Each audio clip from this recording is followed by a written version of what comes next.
Hey y'all, so we have a new Bravo show to review, and it is Kandi and the Gang. This is my review for episode 1. Not sure if we're gonna have a season 2, but we will find out. Let's see how the ratings are and let's see what the reception is. I've been excited for a new Black Bravo show because Bravo been slipping. I don't know why they hold and Married the Medicine Captive or Real Housewives of Atlanta, but it's good to have this show as a little appetizer before Housewives of Atlanta starts. Now, before I get into the review, I just want to wish a happy 30th anniversary to the one, the only, the icon. She's the moment, y'all.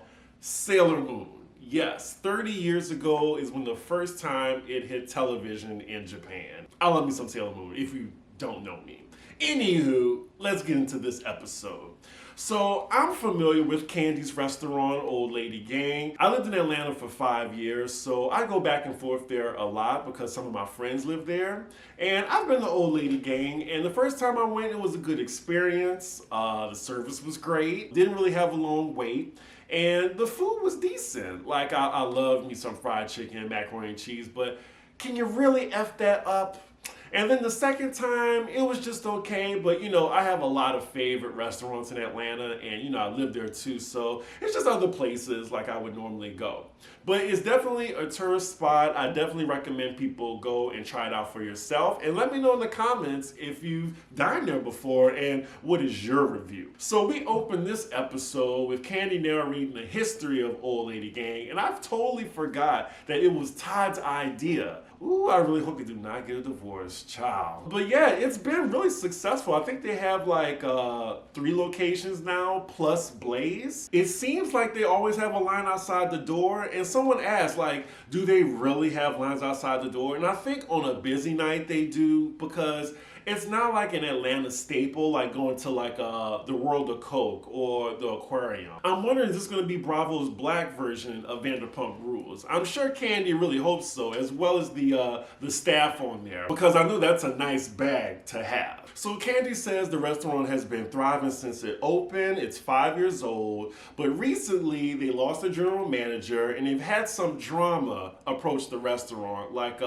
failing inspections. Let's just say Kandi's restaurants, unfortunately, they failed, I want to say multiple. Hopefully not, because I heard Blaze failed their inspection, and I always wanted to try Blaze because that fried lobster looks really good. But I saw some of y'all in the comments telling me not to go there. Like, I will say, y'all, with inspections, because y'all know I used to work in the restaurant industry, they can get you for the littlest things. Sometimes with inspections, just because you fail it don't mean like there's cockroaches and shit running around. That's another thing, y'all. I'm definitely gonna be looking at this episode as a server. I've been a waiter for 14 years. Thankfully with YouTube, I don't really have to these days, but I'm not opposed to going back and bartending. So some other drama is complaints, I'm sure Yelp reviews. Oh, and there was also the article that they were charging customers for ice. Also, Kandi is saying the staff has become a little rambunctious and have been doing what they want to do. Someone on Twitter also compared this show to the Pink Teacup, and I totally forgot about that show. And that's definitely what Kandi and the Gang is given. But Kandi says she doesn't want to go on a firing spree because most of these staff members work there so long, some from the beginning.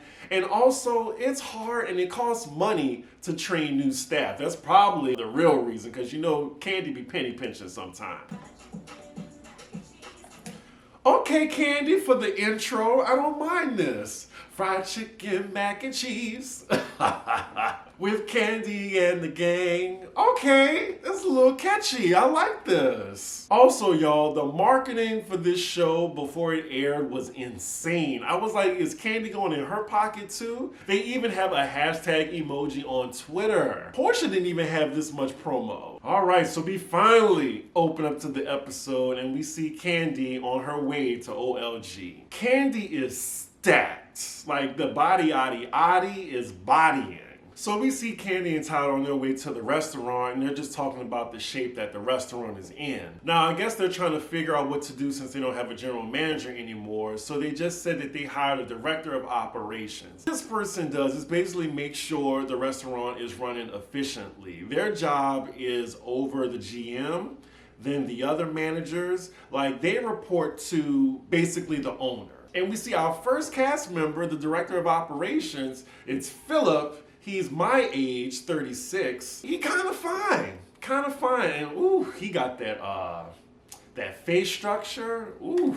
Anyway, they say he's a ball buster. And yes, director of operations are usually assholes, from my experience. She basically took him from their other restaurant, Blaze, which is a more fine dining concept. I would say Blaze is more casual fine dining, and then OLG is like casual. Basically, it's a more laid-back atmosphere. But when you bring somebody from a fine dining atmosphere, then they're going to be really strict and bring those principles to a more casual concept, which is definitely probably going to cause friction in the staff. If I worked at a place like OLG, I'm going to be like, okay, this is a lax job. I don't really have to follow all these server rules because the price point is lower. See, already, the way he talking to staff, look, it cannot be me. Yes, you are above me in position, but you ain't gonna talk to me any kind of way. He fine though. Beautiful teeth. The ass is sitting. Let's just say that. I'm a little distracted. I'm gonna try to keep fast forwarding though. Oh, and by the looks of it in his confessional, he knows he's fine. So Kandi and Todd make it to OLG. It's about like an hour before they open. Lord, and here go Donna. I could not stand him on Real Housewives of Atlanta. He is Kandi's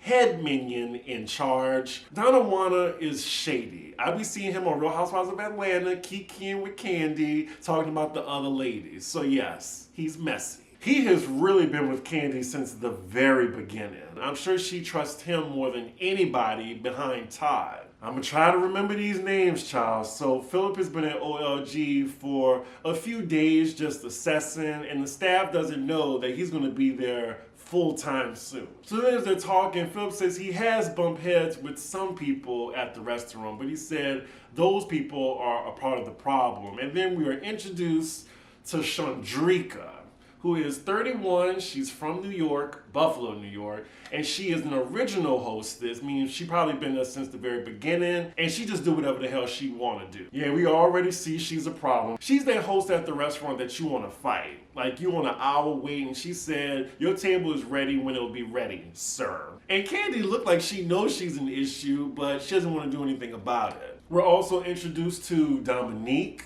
who is the bartender. Oh, she is definitely from Miami, the streets of Miami. I see it. Next cast member is Brandon, and he is a manager and the workplace flirt. Now, in the restaurant business, you do have those managers, mostly men, who basically, I don't want to say prey, but they creep on the female staff. A server messing around with a manager, that is so common in the restaurant industry. And he's fine too. Ooh. And he has some DSLs, a nice pair. Oh no, he's the general manager? Oh wow, okay. Basically, he stepped into that role because I guess he was the next senior person. So now we're talking about the actual old lady gang, the aunties, and it looks like they be going to Kandi's restaurant and be getting into it with the staff, or like trying to tell the people in the back of the kitchen what to do. They're basically supposed to be the face. They're not supposed to actually just be working there and telling people what to do. Oh my God, the old lady gang confessional. Oh, I am going to enjoy this. So now Kandi, Todd, Philip, and Don Juan, they go out to address the staff during their pre-shift. Pre-shift is basically a little meeting before the restaurant opens, and they make staff announcements, etc. They then introduce Philip officially as the new director of operations, and the staff does not look thrilled, especially Chandrika. So it looks like there's friction already between the staff and Philip. The staff like how things are already, super casual, doing what they want to do, and Philip is like, not today. Restaurant managers is a hard job. You have to be, most restaurant managers are assholes, and nobody wants that schedule. Like, you are always on call. You're like on call like a doctor. Wow, so they really have a line outside the door already. OLG, okay. So Donna wanted to take Chandrika to the side and just was wondering what's her problem with him, and she just don't like him. So he's trying to be the mediator between the two. He tells Philip to come over and have them talk it out. They ain't seeing eye to eye. And she's giving attitude. He's responding to her attitude. Hey, maybe it's sexual tension. You never know. And normally, hostesses don't be acting like that. I'm guessing like it's the seniority that's gotten to her head. Like no tea, no shade, but the hostess is at the very bottom of the food chain. Like they're right above the bussers. Ooh, she is giving him mouth. I don't care about your presence. I'll be like, who are you talking to? Like my salary is 3 times what you make, sweetheart. Director of operations and general manager, that's where the real money is, by the way. The way she was talking to him, I would have been like, okay, well, today is your last day. I'm sure you can find somewhere else where you can do what you want to do. Applebee's is hiring. That's the thing about the hostessing jobs, serving, bussing, bartending. Your staff is very expendable, so you can replace them like that. It's probably different after the pandemic, but definitely before, it's a dime a dozen. Like you can definitely just replace somebody the next day. The headache is usually just retraining because training costs money. Even the shade by Philip in his confessional, she's a greeter. I'm not even on anybody's side right now, but she is being disrespectful to her superior right now at work. Ooh, I am enjoying this view of Philip walking away. Damn, they still got them people waiting in the hot sun. They're 30 minutes late opening. So then as they're about to open, we see Chandrika talking to the bartender, and she's like, girl, let me tell you. As if Philip isn't in the room. Like he can overhear her talking about what just transpired. So he's like, what are you doing right now? You know what? Go home. Go home. So he sends her home for the day. Who is this black woman with this white baby coming in?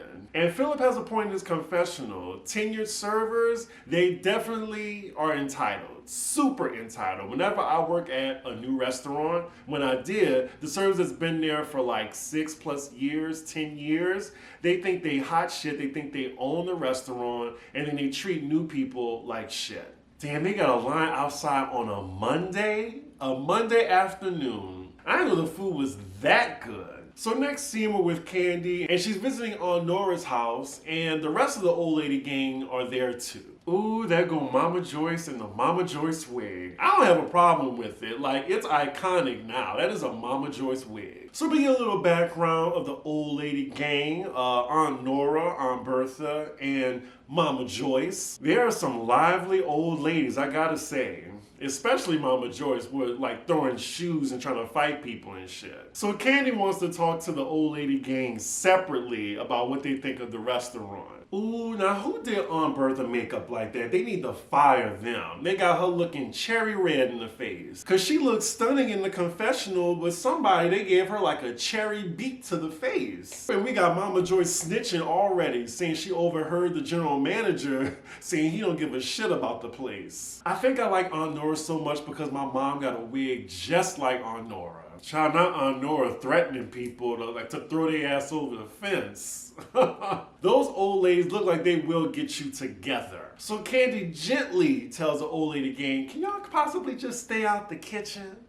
Thank you. And they oblige, and Kandi also says, I need y'all not to get into it with the staff too. Mama George just said, that's why I don't argue with anybody. What, Mama Joyce? Let's roll that beautiful bean footage production. We didn't forget about Carmen and how you tried to whoop her ass. So it's Kandi's idea she's gonna have a little family reunion event. She's gonna get the old staff, new staff together, as well as some of her family come in. And it's basically just gonna be like an employee party. So next scene, we are back at the restaurant, and it's the day of the family reunion event. And then we see the events manager, Torin. And I actually know Torin when I used to live in Atlanta. He's like a friend of a friend. I would always see him in passing because, you know, I was in Atlanta in my mid-20s and I'd be out and about.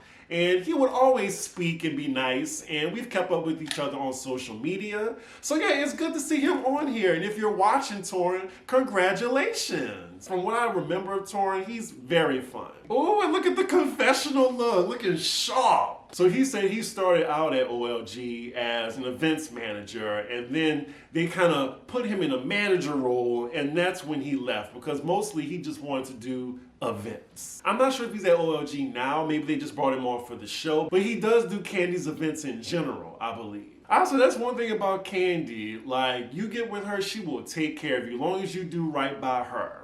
Like, she definitely, I'll give her that. Like, she makes sure that her people are eating. So after they finish setting up, it looks like the party's about to start. People are arriving. We see the staff, a whole lot of randoms, and Kandi's family. And here goes Chandrika just walking in like she owned the place, like she wasn't just sent home. Oh, so Dominique and Chandrika, they're definitely freaking frack. I'm not sure if I like Chandrika's confessional wig. It's giving very shake and go. Chandrika sees Philip at the party, and we see her in her confessional saying she still doesn't like him, but when she go into work, she's just gonna do what he says, clock out, and go home. We see Dominique the bartender and that tall guy who's the general manager. I think his name is Brandon, I think. And it looks like they have something going on. I'm pretty sure there's going to be some conflict in later episodes. So the party's going smoothly. We see Kandi and Todd arrive. We see Torn arrive looking dressed to impress. Child, and now we see a new cast member who has hit the scene. His name is Brian. And already he's passing out flyers for his food at somebody else's restaurant. So he is an ex-head bartender. They have Shade Queen as a description for him. So we already know what we about to get. Every restaurant has a Brian, the outspoken gay. This confessional look, like already, he's a star. This is Little Richard reincarnated. So I guess they asked him about how's the food at Old Lady Gang. He was like, oh, kind of like Patti LaBelle, you know, her vocals. They hit or miss. The accuracy. Right after he made that joke, I was like, I like him. And we have another cast member, and the gays are here and accounted for on this show. Okay. So his name is Richard. He's a host, and they say overdressed to impress. Fashion forward. Okay. So Richard is a host at Kandi's other concept, Blaze, which is more like fine dining. So, you know, you have him dressing to the nines, basically. There's definitely a Richard at every restaurant that I've been into. Like, you have the gay host who comes in a tux, just the host. And she want him to work at Blaze and OLG? Child, that Bravo check better be good. And he seems ecstatic to take the job. I don't think he knows what he's in for. So Kandi introduced him to the problematic Chandrika, and I don't know, I can see them butting heads. Like, they're very different. She's laid back at this job, and he's very astute. Damn, this party's still going on? It looks like people getting a little slosh. Todd's saying you need to cut everybody off. I just think he penny pinching. He don't want to use no more of the liquor. So next day we're at the OLG restaurant and the cameras are following Richard. I guess it's his first day as a host there. He's meeting the managers. It is so casual there. I'm pretty sure he's thinking, what have I done? So Chandrika's supposed to be showing him the ropes, but she's not even there on time. And then we see again that people are waiting in the hot ass sun to get into OLG. That's funny in itself, but I mean, it's okay. I will wait in my damn car. I am not waiting for some restaurant to open. Cut to Chandrika in traffic, just taking her good old time, taking her rollers out. She says she's normally late for work. How is she still there? I will say though, she does look like a terrible employee, but I feel like I would get along with her in real life. So we see Donovan in his confessional complain about Chandrika, but he's not really reprimanding her. And you know Philip noticed because, you know, he has his eye on her to fire her ass. And then the other one, Brandon, he don't care. I think he just worried about when the bartender's showing up. So Chandrika is showing Richard the ropes on hostessing. I didn't know they had an upstairs. I don't think I ate upstairs there before. So then she's telling him, like, you know, you write everything down and stuff like that. And he asks her, y'all got an iPad? She's like, no, baby, we are in the hood.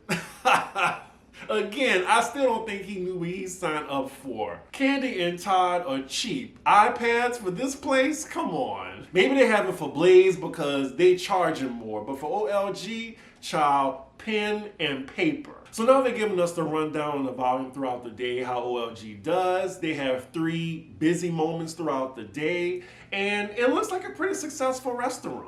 Again, I ain't staying in nobody's 94-degree heat waiting for them to let me in. I've never had that experience when I went to OLG though. Again, watching Philip walk away.